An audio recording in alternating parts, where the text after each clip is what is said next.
I'm Patrick McNee.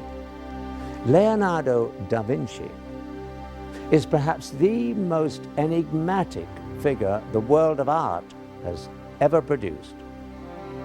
He created two of the most famous paintings in the world, the Mona Lisa and the Last Supper.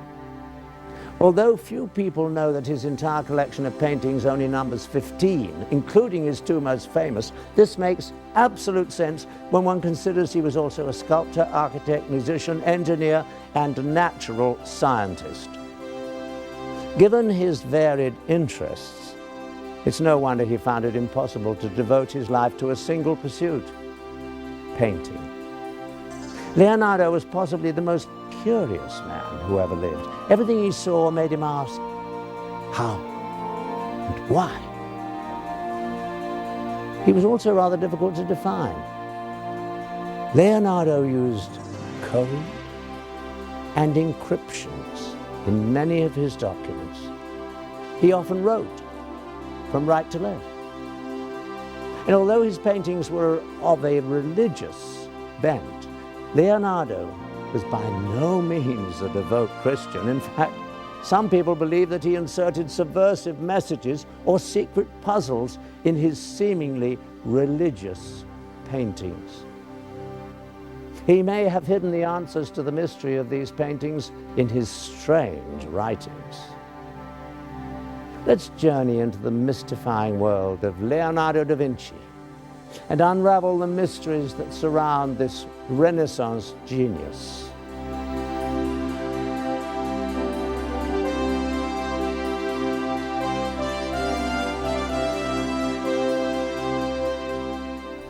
One only needs to look at Da Vinci's Vitruvian Man to glimpse his genius for drawing, symmetry, and guise. At first glance, it is a drawing of a man within a circle and a square.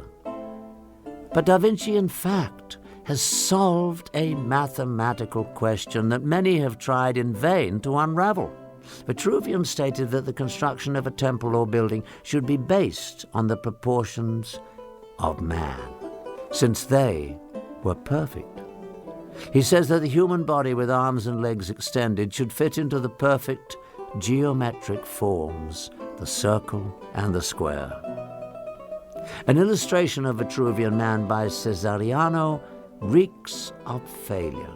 Cesariano drew a perfect circle and square tangent to each other at the 4 points of the square. Then he forced a figure of a man into the design so that his hands and feet touched the points. The result was one of the most disproportionate figures of the Renaissance, with arms too long, legs too short, and hands and feet too big. A system of relationships alone did not make beauty happen. It took the genius of Leonardo da Vinci to solve the problem. Leonardo started by drawing a perfectly proportioned man and then found the circle and the square in the figure. The circle and square are only tangent at one place, the base. The thing that he added was beauty. Leonardo infused the drawing with a number of hidden equations. For instance, the length of a man's outspread arms is equal to his height. The width of the shoulders is 1/4 of a man. From the elbow to the tip of one's longest finger is 1/5 of a man. The distance from the elbow to the armpit will be 1/8 of the man. And the distance from the bottom of the chin to the nose and from the roots of the hair to the eyebrows is the same, and along with the ear creates 1/3 of the face. Leonardo writes his codes and observations in his cryptic script above and below the drawing. Leonardo's artwork goes beyond the obvious. The characters in his painting seem to have their own stories, separate from what's being portrayed. Just what is the Mona Lisa smiling about? And what's all the activity in the Last Supper? We are about to find out. The identity of the woman Da Vinci painted in the Mona Lisa has puzzled many through its long history. A very old method used for encoding intentional messages into artistic works is the Kabbalistic interpretation called gematria. This method assigns numbers to letters, so Mona Lisa would be represented by this equation.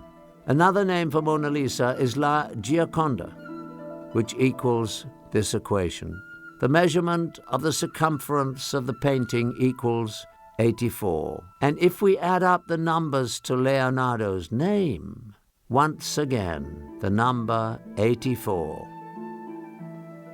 Could it be that the mysterious lady is none other than the master himself?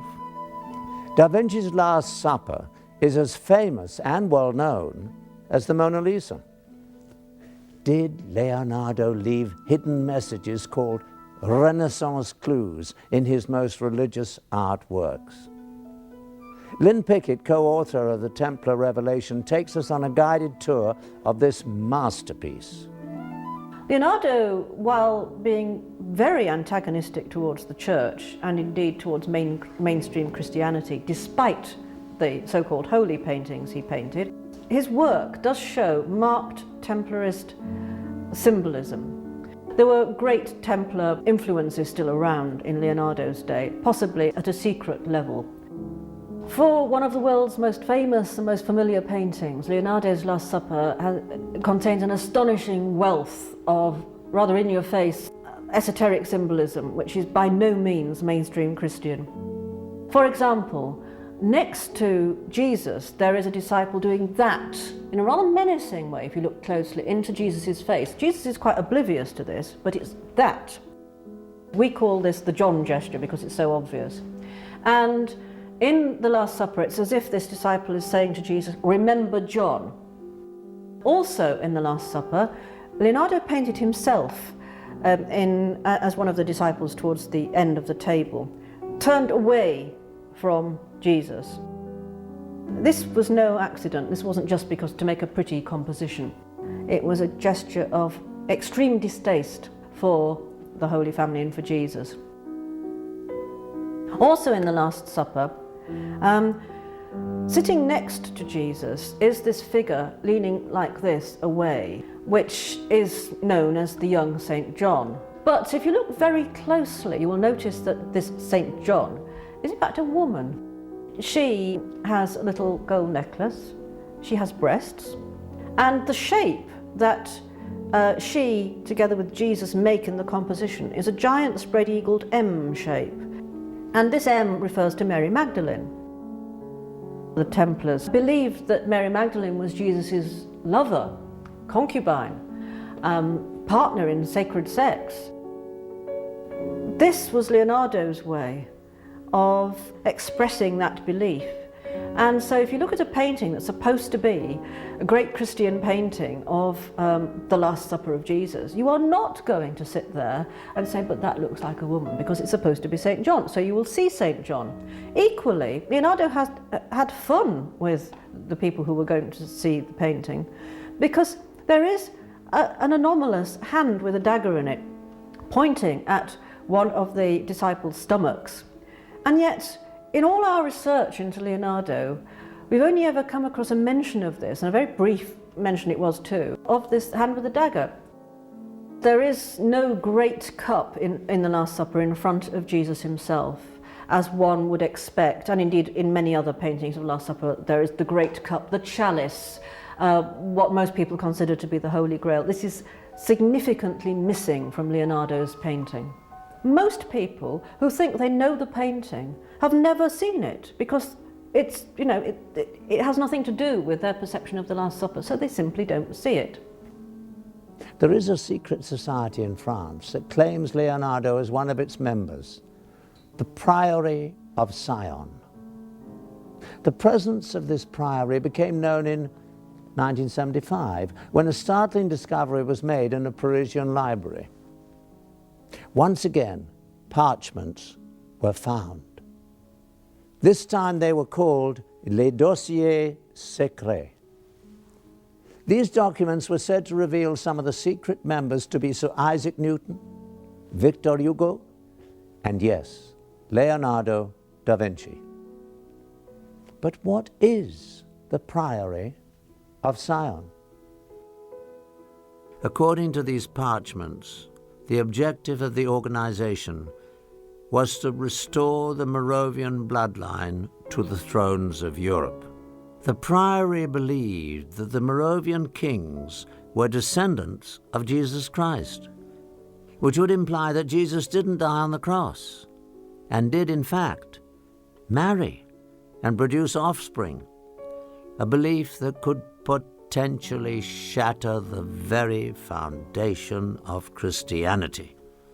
The society's purpose was to guard the secret that Jesus didn't die for our sins and that his descendants walk among us. The Renaissance clues left by Leonardo are quite provocative. One can understand why he would choose such covert methods to reveal his secrets. At the time, the church was a very powerful force, and a person could find himself in a great deal of trouble for challenging their accepted view. The next logical question that one is compelled to ask is, from where did Leonardo da Vinci receive this secret information? For that answer, we must start 400 years before Da Vinci's time with a group of 9 men who may just have been the source of the secret and powerful information that Leonardo possessed. Everything about the Knights Templar has at least an element of mystery about it.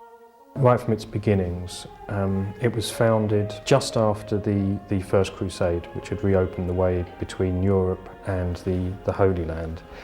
And in about 1118, 9 French knights, all of whom were connected with the court of the Count of Champagne, went over to the Holy Land with this mission, they said, to protect the roads and the pilgrimage routes, to make them safe for pilgrims who would now be able to visit the holy places.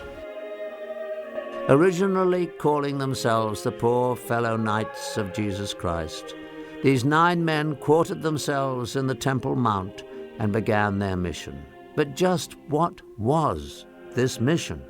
How were 9 men, even trained knights, supposed to guard the roads from Europe to Jerusalem? Now, once they arrived in the Holy Land, there's actually no evidence that actually did anything for 9 years or so. And right from the beginning, there's something that doesn't quite connect. And there's other evidence that this mission of protecting the pilgrimage routes was actually just a cover story. They actually went there for another reason. For some reason, these 9 knights thought that there was something to be found there. There's certainly evidence that they excavated beneath the Temple Mount. Archaeologists have actually found Templar artifacts from those excavations. As it turns out, the Templars spent very little time on the roads at all. Most of their 9-year stay was spent digging out old tunnels under the Temple Mount, the original site of the biblical Temple of Solomon. What were they looking for? The Temple of Solomon had long since been destroyed. Yet in times of trouble, the priests were known to have hidden religious treasures in secret underground vaults until it was safe to remove them. The Bible tells us that the Ark of the Covenant and other treasures of the temple survived several foreign invasions in this way. Perhaps the Holy Grail had survived in the labyrinth under the temple as well, waiting for man to rediscover its power. Certainly, it was no accident that the knights stationed themselves in a mosque that rested on the ancient site. In fact, it was after their stay that they changed their name to the Knights of the Temple, or the Knights Templar. A monk by the name of Bernard, who later became Saint Bernard, was involved in the formation of the Templars. St. Bernard was involved in deciphering ancient Hebrew text. Bernard, although in many ways a very worldly person, was also very spiritual. In ways that are quite odd for his time, he was very much into the feminine side of religion, very much into the Black Madonna cults of, particularly of the south of France, which are very kind of mysterious, almost pagan. He had a great veneration for the feminine, embodied in lots of ways in the Virgin Mary, which was actually quite unusual for his time, and that appears to be the thing that drove him more than anything else. St Bernard was a very learned man, again for his time. Yes, he studied Hebrew texts, studied other texts as well. It could well be something that he found in there that gave these people the idea that there's something worth having in Jerusalem. It's speculative, but it's a good speculation. It seems a very logical thing. You have people studying these old documents who suddenly want to get their people to some of these old places mentioned in these documents. They're looking for something. Personally, I honestly don't know what it was they found, except that people considered it important. Nobody knows for sure. Whatever it was, nobody knows where it went. And it's a real mystery. But there's no shortage of theories, any of which could be correct. Documents, Ark of the Covenant, Holy Grail, whatever that is, but they certainly had their secret. A very old text records the find. We repaired to the secret vault and let down one of the companions as before. The sun at this time was at its meridian height, the rays of which enabled him to discover a small box or chest standing on a pedestal curiously wrought and overlaid with gold.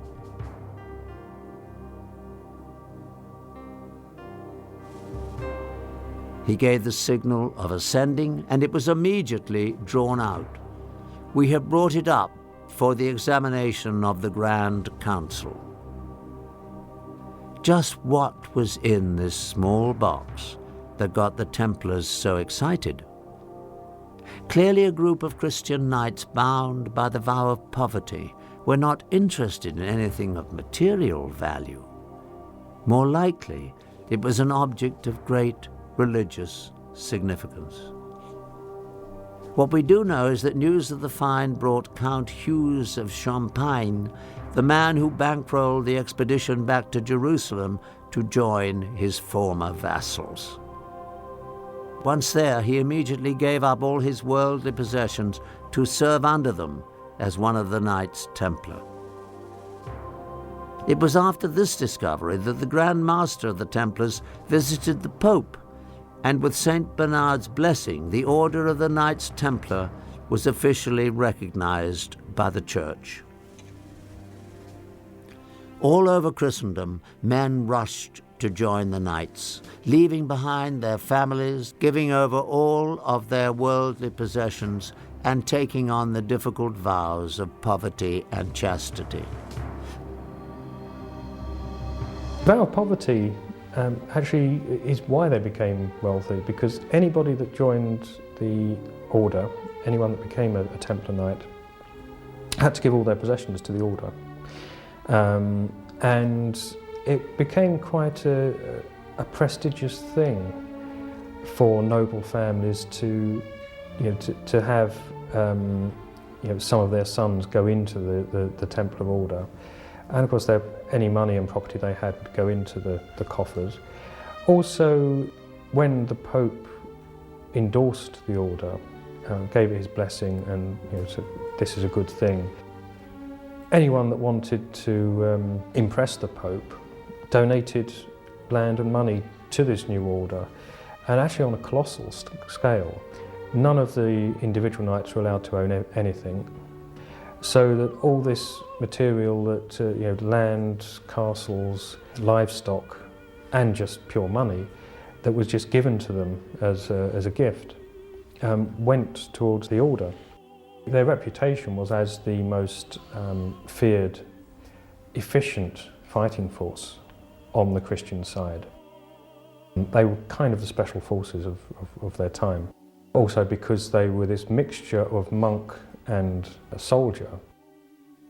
They're almost like the Eastern martial arts that we think of today, where you actually learn it within a temple and there's a spiritual dimension to what you're doing. So that's it. But they were very feared fighters. They were the best we had. There are legends that tell of the Templars finding the Holy Grail and carefully guarding its power through the ages. The rank and file, the ordinary Templars, were no more than and no less than they appeared to be, warrior monks who were mainstream Christians. But the inner circle had a secret, and they maintained this secret. And that secret appears to be, it was very carefully and very cleverly hidden in plain sight in many respects. The Templars were the driving force behind many of the great Gothic cathedrals in Europe, especially in France. And they all have the rose window, and that was a code also for sacred sexuality, because the rose representing the feminine, but also it was a pun, rose being an anagram of eros, the driving force of sexuality. The renowned author Hugh Schonfield has shown that the word Baphomet is actually a code. It means Sophia, which means in turn feminine wisdom, which is very interesting because everybody always thinks of the Templars as being macho, butch, completely male warrior monks, sort of swashbuckling characters. And what on earth would they have to do with the feminine? But curiously, they do seem to have had great reverence for goddesses, for the feminine side. The Templars had become, in a couple of short centuries really, extremely powerful. They were far too big for their boots in many respects, certainly as far as the Pope and many kings were concerned. They were unbelievably rich. It seemed there was no stopping them, basically. Most historians believe that they got their comeuppance because of their wealth. Essentially, the French king who started the suppression of the Templars, Philip the Fair, essentially that he was jealous of their great wealth. And it is generally thought that he used accusations of blasphemy and sacrilege against them, but really he wanted their money. The charges against the Templars were blasphemy and sacrilege, that they failed to observe the usual reverence for the church, but that was well known. There were sexual elements in the charges, but then there always are when you think about it in charges against heretical groups. They were accused of sodomy, of homosexual acts. They were accused of spitting and trampling upon the cross, of worshipping not just a bearded severed head, but in some extraordinary cases they were accused of worshipping the severed head of a cat. The Catholic Church got the confessions that it needed to suppress the Templars and confiscate their treasury. But did they seize the Templars' most prized possession? After the Templars were suppressed, a new religious group came to prominence in southern France near Carcassonne, the Cathars. The Cathars were an extraordinary group of people, especially for their own day, because they challenged the Church of Rome on many points. They were a kind of purified and basic Christian religion. They were vegetarians, which was very strange in those days. They believed in reincarnation. They had both male and female preachers. They travelled and stopped wherever they were welcome, pretty much as one might imagine Jesus and John the Baptist would have done. They were known by the local people as the good people, which rather says it all, I think. But of course, the fact that they did not acknowledge the church's authority in any way, that they didn't have churches, they didn't give any money to any organisation that the Church of Rome could organise and take from. The Cathars may well have had secrets that threatened to undermine the authority of the Church, secrets about Christianity. And it does seem that they had some knowledge, certainly a very strong belief indeed, because they actually went to the torture and to a very, very painful death believing this, without recanting it, that Mary Magdalene was actually Jesus' lover. This, of course, still is counter to mainstream Christian belief. They appear to have had a Gnostic gospel, which we no longer know about. And this may have been their own version, if you like, of the Holy Grail, their great treasure. When they were finally exterminated, their extermination was long and drawn out and extremely painful, but it culminated on March the 14th, 1244, at the extraordinary citadel of Montségur in the foothills of the Pyrenees, on the border between France and Spain. The Crusaders camped in the valley, and above them, this sheer rock, it is quite the most astonishing thing, goes straight up into the sky, and on the top of that is the citadel, the Cathar citadel of Montségur. And they'd been besieged for a long time, and they knew this was the last. They were willing, the Cathars were willing to come out and be murdered, basically. They were quite, curiously enough, quite happy about it, because they believed in reincarnation, so they would have another life and meet each other again. But they said to the soldiers, "Give us just one last night. We need to do something special."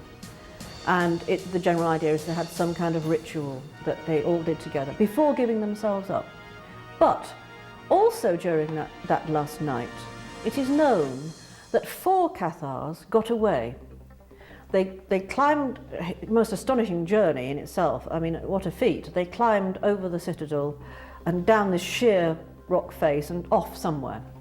Now, it is said that they had the Cathar treasure with them. Now, it couldn't have been gold or money in some way, because it's known where that had gone. It had already gone to a certain place.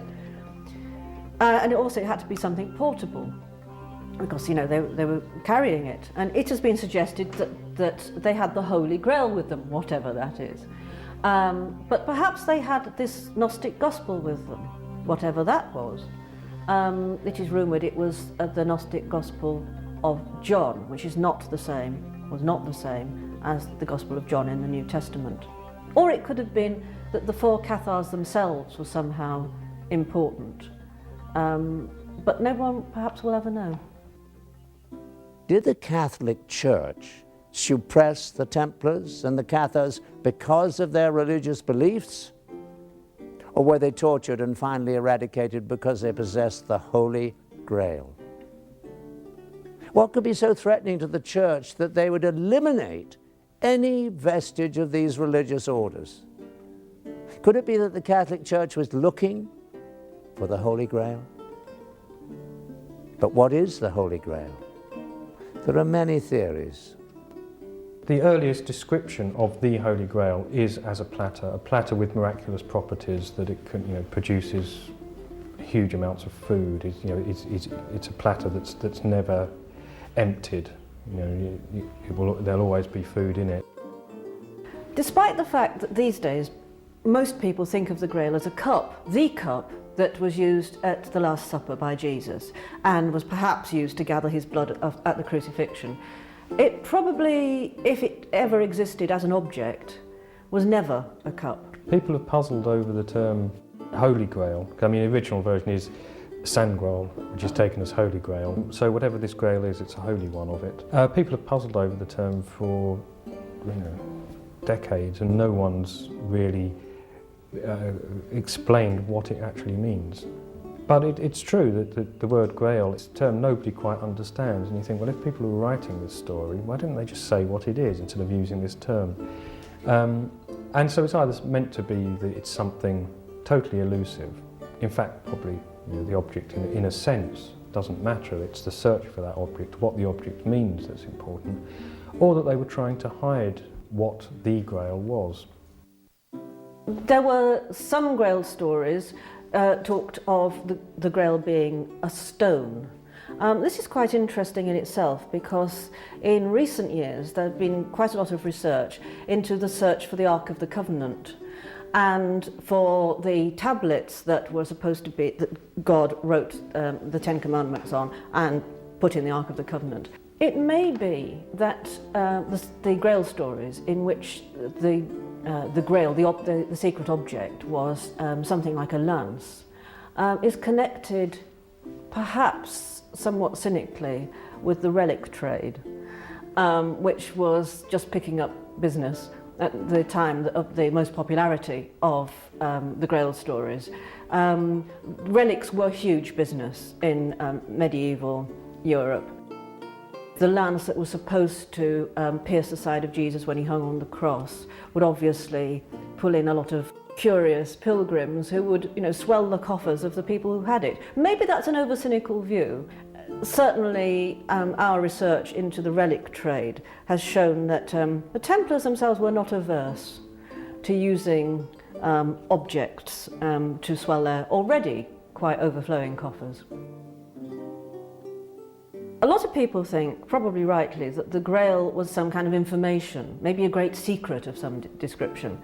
And therefore it's quite likely that over the centuries various groups of people might have thought they found it, or thought they're about to find it. And it's possible that if it were a secret, that the Templars, who were quite a secretive bunch themselves for very good reasons, had found it.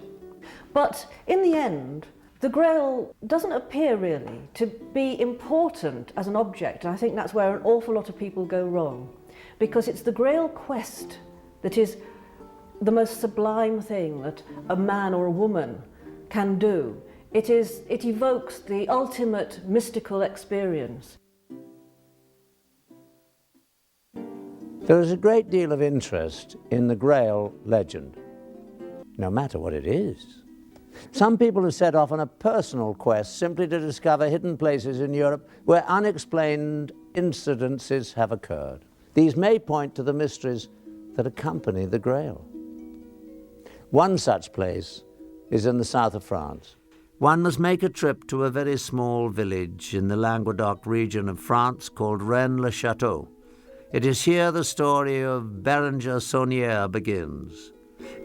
The mystery is that the priest in Rennes-le-Château, whose name was Saunière, suddenly became immensely wealthy and spent vast amounts of money on what appeared to be very eccentric building works in this village. His church, which was dedicated to Mary Magdalene, very, very old church, he filled it with very, very strange carvings and decorations. In fact, in 1885, Bérenger Saunière was sent to renovate the church of St. Mary Magdalene. At that time, Rennes-le-Château was a poor, small village of perhaps 300 residents. The renovation of the church was not a priority for the townspeople, making money scarce for the project.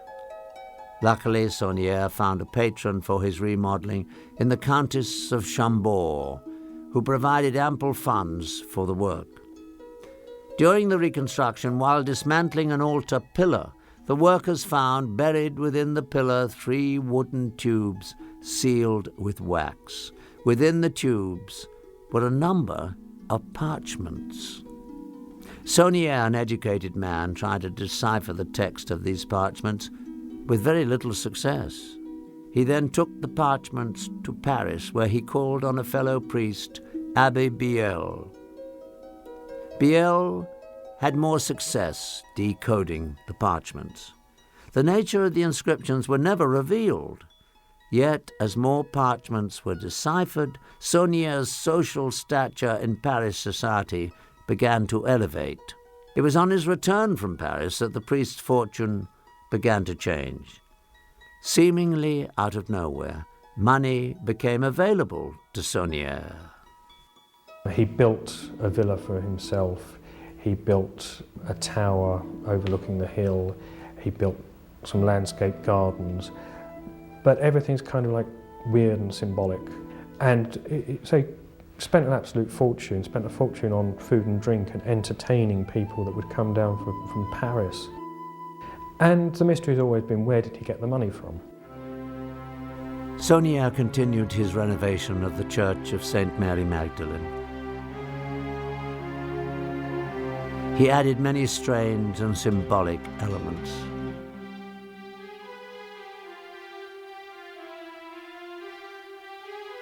The Latin greeting over the door, Terribilis este locus este, translates to, "This place is terrible." The baptismal font is supported by the devil. And perhaps strangest of all is the exalted position of Mary Magdalene, not the most revered biblical image. His church was named for her. He erected a tower called La Tour de Magdala, the most outstanding feature of the small town. Could that be the connection between Saunier and his reverence for Mary Magdalene?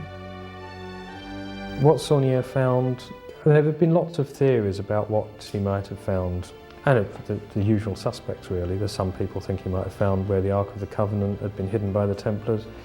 People that think he might have found the Holy Grail. People that might think he might have found some great secret connected with alchemy that made him be able to produce lots of gold.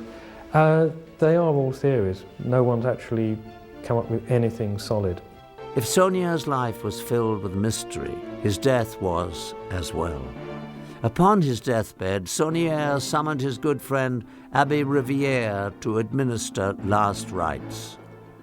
Rivière left the dying man's room with a look of shock and fear, as if he had seen the devil himself. It was said that Rivière spent the rest of his years as a recluse, speaking to no one. What was Saunier's shocking deathbed confessional? Did he possess the secret bloodline of Jesus? Did his fortune come from blackmailing the Vatican?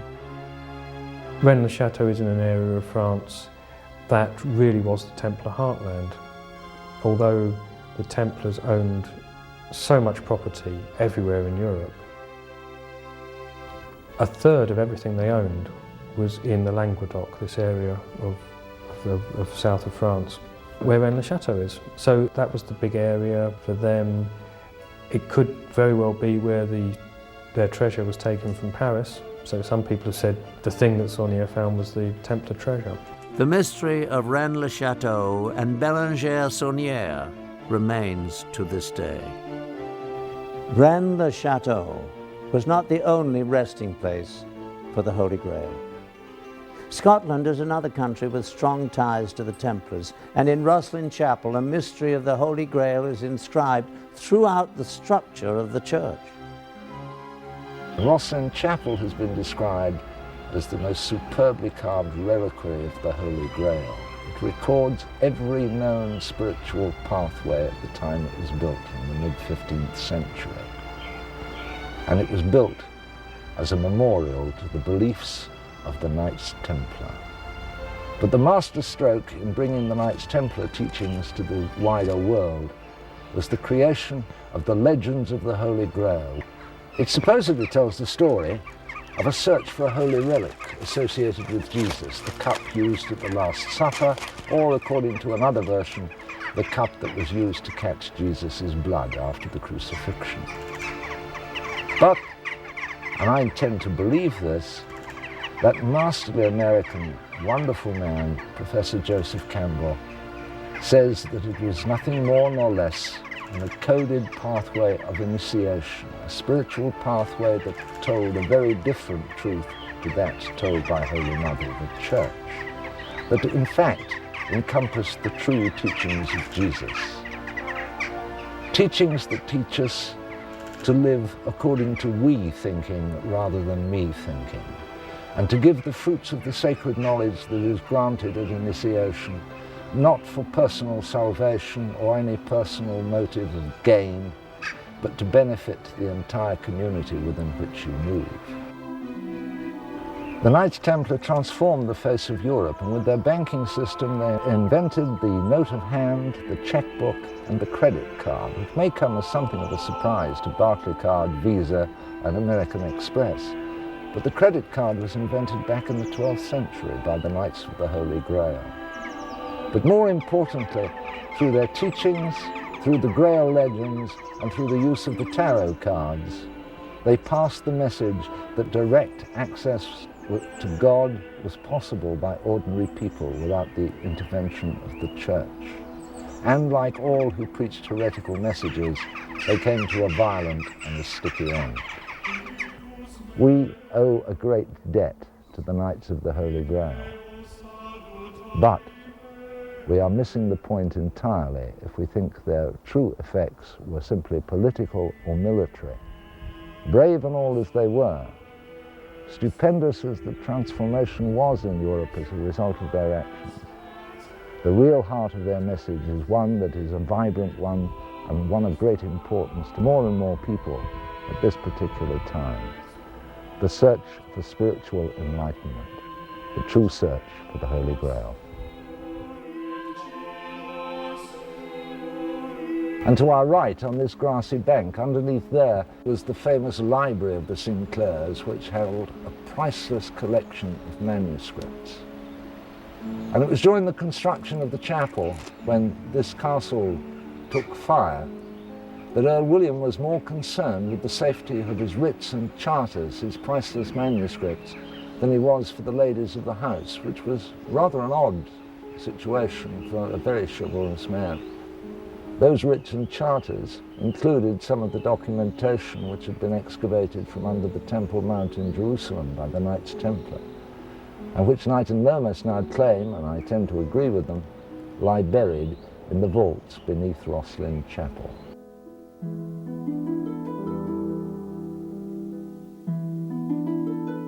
This is a beautiful example of the Green Man. It's a type of iconography that was very popular with the medieval Masons, so much so that it almost became their mascot. There are 86 of them in Chartres Cathedral, and in this tiny place there are well over 120, and we're still counting. It was of some significance to the Knights Templar, because it, to them, represented the resurrecting god Tammuz, the consort of Ishtar. Another sign of Templar involvement is the symbolism known as the Templar seal, and we see it up here at the top of this pillar. Two hands pulling aside curtains, revealing a paschal lamb with a flag above it. The retro choir is separated from the main body of the chapel by three very important pillars. The symbolism behind these pillars was of great importance to the Knights Templar and to their later heirs, the Freemasons. The first pillar, to my right, is the Mason's pillar, intricately carved, and it represents wisdom.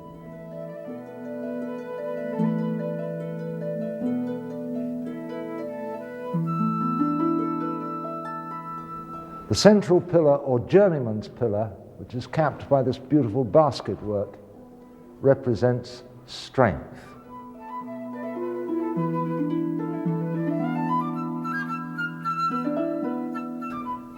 But the third pillar, not surprisingly, is held to represent beauty. It's a representation of the tree of life with the dragons of Niflheim gnawing at its roots. The three pillars, wisdom, strength, and beauty, should stand on the sure foundation of truth and justice, which are the true foundation of any lodge of fraternal Freemasons, and which, of course, were the founding principles on which the Knights Templar were built.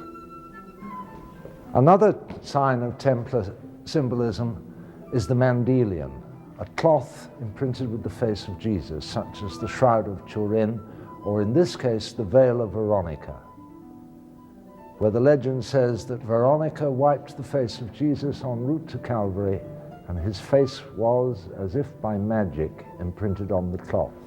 And you can see in the carving the face gleaming from the cloth. This lintel has carved upon it a quotation from the book of Esdras. Wine is strong, A king is stronger, women are stronger still, but truth conquers all. The most obvious and the most famous Templar sign of them all is two brothers on one horse. I have that seal on my keyring. And that could not be openly displayed for fear of persecution on charges of heresy. So in this chapel with the Sinclair family history, they got round it rather neatly. This is held to symbolize the two brothers on one horse, but if you look at it, you will find that the rear figure, riding pillion, is female. It has long hair and the vestiges of a skirt. But the whole business of symbolism had to be hidden if you were showing signs of an alternative belief system. Because anybody who diverged from church thinking was invited to the next church barbecue, not as the main guest, but as the chief item on the menu. Remember what happened to Jacques de Molay, the Grand Master of the Templars. He was cooked slowly over a fire. We have witnessed the power the Church has wielded throughout the ages. The suppression of the Templars and the Cathars pales in light of the destruction of the Spanish Inquisition. Was the Church always this powerful? How and when did it gain its strength? Once again, it's time to take a further look back in time to the period when Constantine was the Holy Roman Emperor and Christianity was struggling to find its voice. It may come as a surprise to many how the Church, as we know it today, came to be. It took over 300 years to take shape. In the period we are talking about, the Roman state was largely tolerant of foreign religions. They adopted a policy that as long as the taxes were paid and as long as you did not engage in a rebellion against them, they would tolerate your religious practices as long as they were not contrary to good order and the common stability of the state and the people locally. At the time, we have many people who are still, we presume, subscribing to the local indigenous religions, fertility cults, ancient rituals, which would even perhaps antedate Judaism. Also, you have Judaism itself. Judaism generally made a single distinction between those who were Jews and those who were Gentiles or non-Jews. And so the distinction for them would have been us and then everyone else. It's often not realized that Alexander the Great, who was active about 300 before the Common Era, 300 years before Jesus is born, Alexander the Great plays a major role in the spread of Christianity. First of all, by conquering the virtually entire known world at that time, Alexander the Great spread Greek culture and most importantly the Greek language throughout all of these areas. And that is the language in which the Christian Gospels seem to have been originally written. In the beginning, Christianity was somewhat anarchic. That is, it did not have a rigid system of organization. The earliest Christians, immediately after the death of Jesus, viewed themselves as simply an extension of Judaism. In that sense, they had already differentiated themselves from the ancient cults associated with fertility, perhaps worship of astrological bodies such as the moon, the sun, the stars. The Judaic Christians were interested only in converting other Jews to Christianity.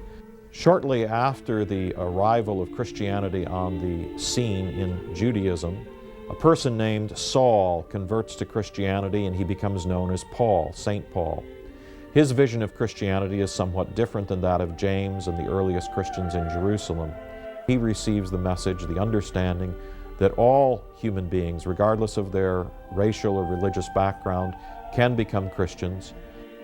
Paul preaching his version of the gospel and converting people to his brand of Gentile Christianity, to Greek Christianity, and this, of course, without the hindrances or the impediments of mandatory circumcision, kosher dietary regulations, and the other things that would have seemed strange to a pagan. Without those things, Gentile Christianity flourished and was successful and became the dominant form of Christianity that, of course, we know today. One of the great problems in early Christianity was to reconcile the varying theologies that had developed in these various camps of Christianity. This, of course, led to a relatively anarchic setup within Christianity. If the Holy Spirit is giving revelations to anybody and everybody, then it's very difficult to have a common belief and a common creed to which you are going to subscribe. But starting with the year 64 and the fire in Rome and Nero's persecution, you begin to have a series of actions taken against Christians, which are known as these persecutions in the early church. Early persecutions in the first and second century were very local. There were outbreaks of violence or resentment against Christians. Sometimes they were accused by their slaves. What's so intriguing is that when persecutions broke out against the Christians, what they were accused of was cannibalism, incest, and atheism. Cannibalism because of the language that was used for their ritual of the Lord's Supper. Incest for their styling of their community as familial relations and their emphasis on love. And atheism because they refused to honor the civic deities. Another aspect of the persecutions is that, of course, the Christians, a relatively new religious group, even though they are coming out of Judaism, they, of course, are claiming that they have the one true religion, the one true way of understanding the world, the universe, and what's going to happen to everyone. This, of course, doesn't necessarily go down with people who have been members of other religions for a very long time and who are members of ancient religious cults elsewhere in the empire. There was a certain amount of tension between the Christians and the other religious groups. We have the persecutions.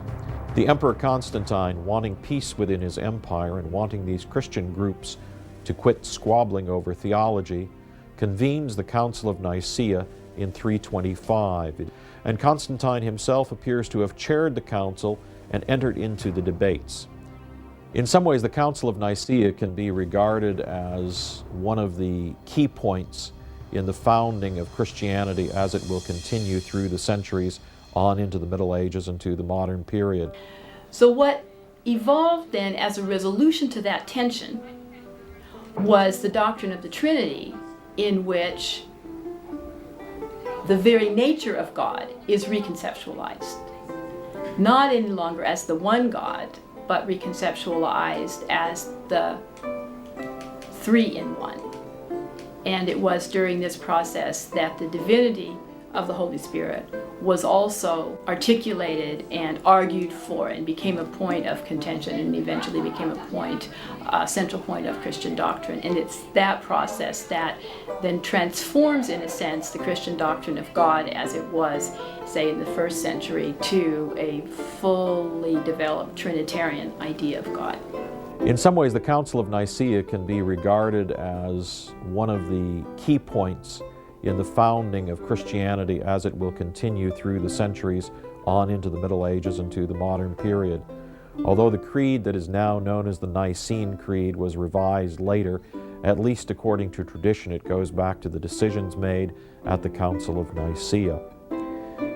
One of the problems that Christianity faced at this period was not just the division between the Arians and the anti-Arians, that is, between the same substance and the similar substance parties, but there were also other groups around. Among them were the Gnostics, the people who believed that knowledge was very important and that secret instruction was very important, and that by studying, by learning, you rose through a layer of hierarchies and eventually could experience God in a divine revelation, personally, just yourself.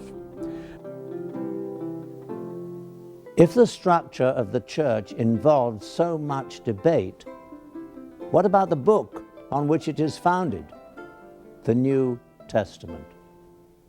Were the 27 Gospels that comprise the New Testament written and compiled during Jesus' lifetime?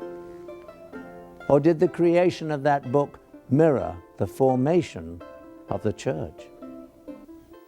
Many people don't realize that the creation of the New Testament was a very long and painful process.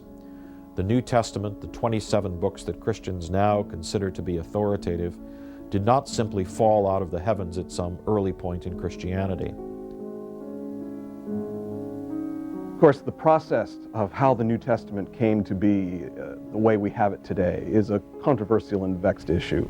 We believe now that there was already, within 20 or 30 years of the time of Jesus, a circulation of some of the sayings of Jesus written down. I mean, as people realized, hey, wait a minute, we're not going to have these people around much longer. We're not going to be able to just sit down and say, now, Peter, what did Jesus say when you asked him? But as that generation begins to pass, the later followers begin to realize, hey, we've got to write some of this stuff down so that we can use it and teach from it and share with other believers. So that led to the initial writing of these documents. It's always fascinating to look at how the New Testament is put together, because as the Gnostic Gospels and the Dead Sea Scrolls prove, there were many important ancient writings that never made it into the Bible at all. What's fascinating is that there are sources on Jesus outside of the biblical documents. I think most people don't know that. The apocryphal Gospels were responses to the original four Gospels. They tried to fill in the gaps in the Gospel records, the childhood stories of Jesus that are not reported. We have other stories, the history of Joseph the carpenter, which explains what they made in the carpenter shop. We have the Arabic Gospel of the Infancy, which talks about these wonderful stories about the palm tree on the way to Egypt. We have a lot of these accounts that retell the biblical episodes, but add all kinds of detail. Well, some of them, like the Gospel of Thomas, the Infancy Gospel of Thomas, was probably formulated in Gnostic circumstances, because there are tendencies in the way the story is told to stress Jesus's wisdom. The same thing is true of most of those infancy and extraneous Gospels, we can call them that, or apocryphal Gospels, that aren't in the mainstream, that weren't accepted as biblical. The history of the Gnostics is very interesting. Even as early as the 2nd century, that movement was a very strong movement. The Gnostic type of Christianity was the dominant type of Christianity. Gnosticism comes from the term gnosis, to know, that is knowledge.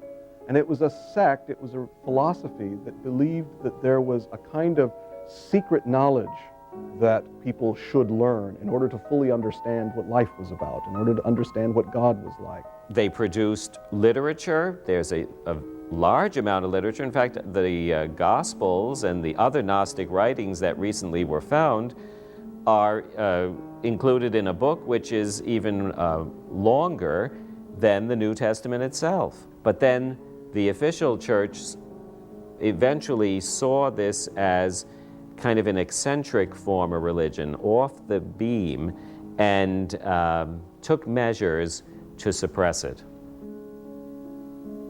What happened to these Gospels, and why were they eliminated? Well, at one point, actually, the bishops of Rome condemned them and said they weren't to be used anymore. Then the bishops of Rome, the popes, started to try to eliminate the use of these other materials, which were considered to be not just irrelevant, but also harmful and damaging. One of the people there saw that the writing was on the wall for this Gnostic literature and put it all together and hid it at the face of a cliff. How the Gnostic Gospels were brought back to life is as mysterious as the Gnostic sect itself. The discovery of the Gnostic Gospels is an incredible story. It occurred in December of 1945 in Egypt along the Upper Nile River, about 300 miles to the south of Cairo. There was a group of camel drivers who were looking for fertilizer along the banks of the Nile. And one of the camel drivers happened upon an earthenware jar. Ali! Ali, come quickly! What's going on? Look, I see. His brother, who was the leader of the group, whose name happened to be Muhammad Ali, took the jar and thought at first that it might contain a genie, an evil spirit that would haunt him if he opened it. Then he thought that it might also contain gold. And finally, his greed overcame his fear. Give me a shovel!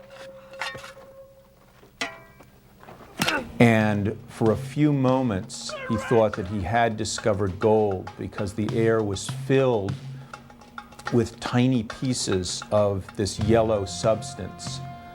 And he very quickly realized that rather than gold, they were tiny pieces of papyrus. When Ali unraveled the leather pouches, they contained old papyrus texts. The men left discouraged after seeing what they thought were worthless pieces of paper. Ali did take the contents of the earthen jar back with him, hoping to sell the leather for some money. He didn't realize that the papyrus papers he had found were Gnostic writing, long thought lost. The texts went through the hands of the Egyptian black market until American historian James Robinson took possession and began to translate them. They were, in fact, priceless manuscripts, and that would constitute one of the most important archaeological finds of the 20th century. We appear to have traveled a great distance from Leonardo da Vinci to the New Testament and then to Egypt and the discovery of ancient texts. Yet their path illuminates the fact that Da Vinci may have known about the secrets that the Church tried to suppress for most of its history. Was Leonardo da Vinci a member of the Priory of Sion? Did he paint the figure of Mary Magdalene into the Last Supper? Did she produce heirs to his bloodline? We may never know for sure. It's interesting to note that the only post-ascension references to Mary Magdalene occur in the Gnostic Gospels, Gospels suppressed by the Church. The Gnostic Gospel of Philip says, there were three who walked with the Lord at all times, Mary his mother, her sister, and Magdalene, the one who is called his companion. Another Gnostic Gospel describes how Mary Magdalene aroused the jealousy of the apostles because she was the close consort of the Lord, who often kissed her on the mouth.